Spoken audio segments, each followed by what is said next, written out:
Il y a moins d'un mois, Rebecca Cheptegei foulait le bitume parisien et terminait 44e du marathon des Jeux Olympiques.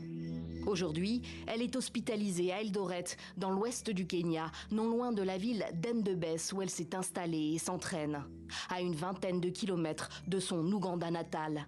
C'est chez elle, dans la maison qu'elle s'est fait construire à Endebess, que l'horreur a eu lieu dimanche. Son compagnon, ou ex-compagnon selon les versions, est mis en cause. Le père et la sœur de Rebecca Cheptegei ont accouru à son chevet et racontent ce que des voisins disent avoir vu. Il a acheté 5 litres d'essence à Endebess. Et il s'est rendu là où elle vivait avec ses enfants qui étaient partis à l'église. Les enfants sont rentrés de l'église. Ils ont ramassé leurs vêtements qui séchaient dehors parce qu'il allait pleuvoir. Et pendant ce temps, il en a profité pour pénétrer dans le jardin de la maison sans se faire remarquer. Il s'est caché dans le poulailler. Ma fille a l'habitude de disposer des sacs en toile de jute dans son poulailler pour que ses poules puissent dormir dessus. Lorsqu'elle a ouvert le poulailler, il s'est jeté sur elle, lui a versé de l'essence dans le dos, il l'a enflammée alors qu'elle s'enfuyait. Le rapport de police indique que le couple était en conflit. Il ne dit rien de l'état des enfants. Le coupable présumé a lui aussi été brûlé par les flammes à 30% et est soigné dans ce même hôpital. Rebecca Cheptegei, 33 ans, est-elle entre la vie et la mort.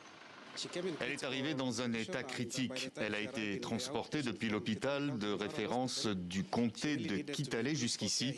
Elle avait vraiment besoin d'être placée immédiatement en soins intensifs. En 30 minutes, elle était là, déjà intubée et dans un état critique. Elle est brûlée à environ 80%, ce qui est très, très grave.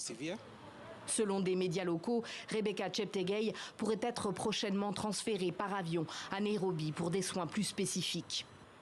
Ces dernières années, plusieurs drames ont endeuillé le monde de l'athlétisme féminin au Kenya, notamment la mort en 2021 d'Agnès Tirop, prometteuse coureuse alors âgée de 25 ans, double médaillée de bronze mondiale du 10 000 mètres et 4e au JO de Tokyo sur 5 000 mètres. Elle avait été retrouvée poignardée à mort à son domicile.